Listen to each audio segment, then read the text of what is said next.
Howdy, howdy. So today we're going to be taking a look at the amazing magic of Scotch and soda. Now, I have played around with the idea of Scotch and soda for quite a while.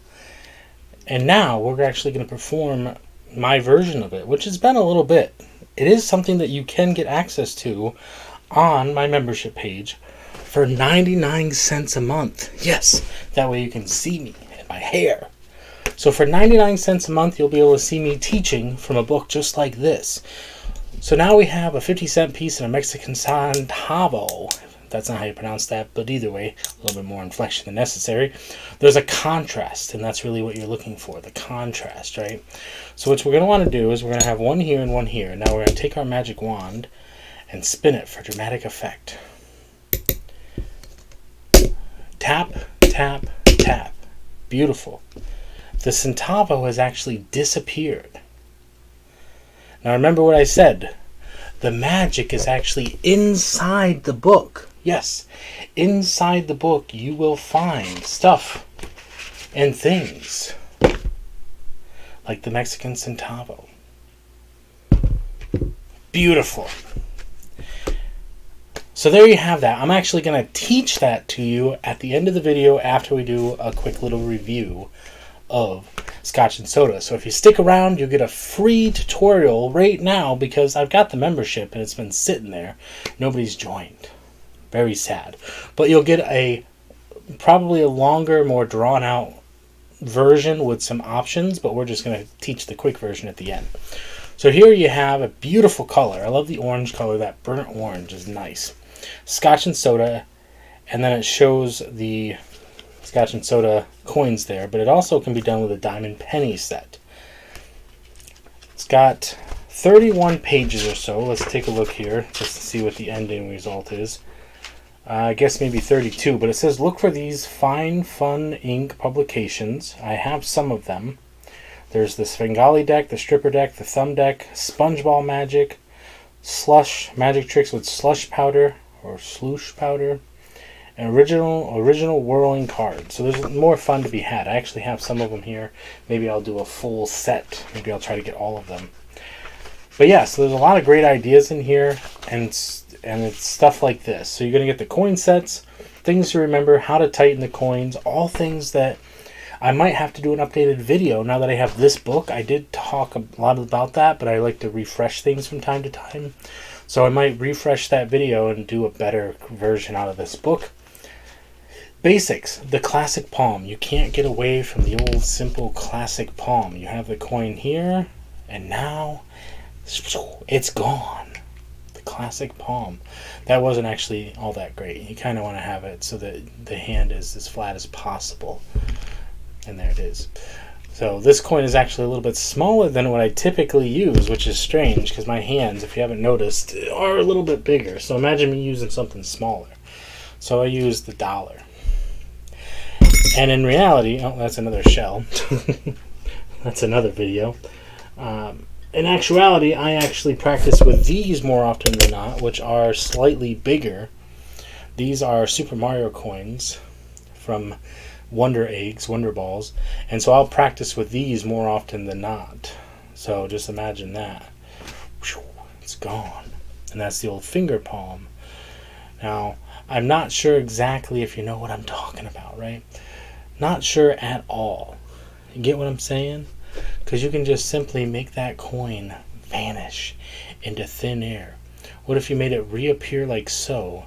And then, of course, what if we did something like this, where we simply cover it up with the book and it's gone? I know. Again, kind of sloppy, but that's okay. So that's the kind of stuff that it'll teach you. These are some different coin options, but we'll get back to the tricks and routines. A basic vanish, a fadeaway coin. This one's still interesting to me. The teeter-taller coin, I'm interested in that one. Invisible flight, I like that.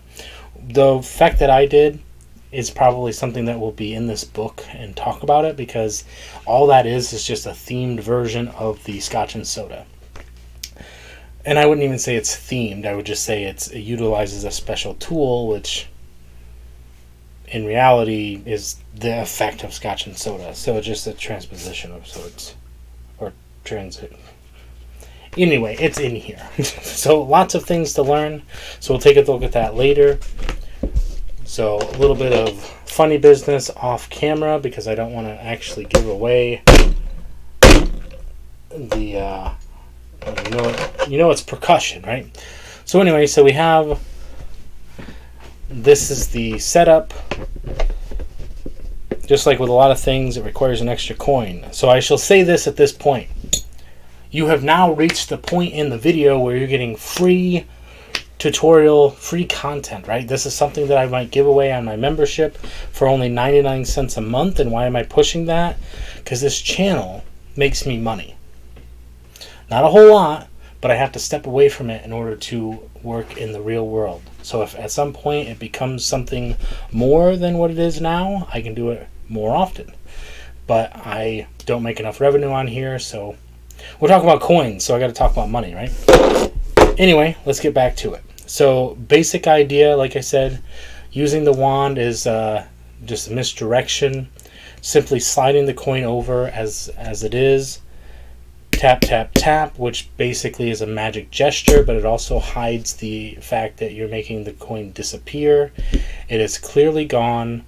And now, of course, our centavo is already hidden underneath in front of you here. So I got to be careful when I do it, because it's fine on the front camera, but not fine over here, because if I have it sticking out too far, you'll see the reflection. So I have just enough that I can lip it right here, because depth perception, I can grab this coin and steal it out without it being all that suspicious, because my hands are already moving in that general direction.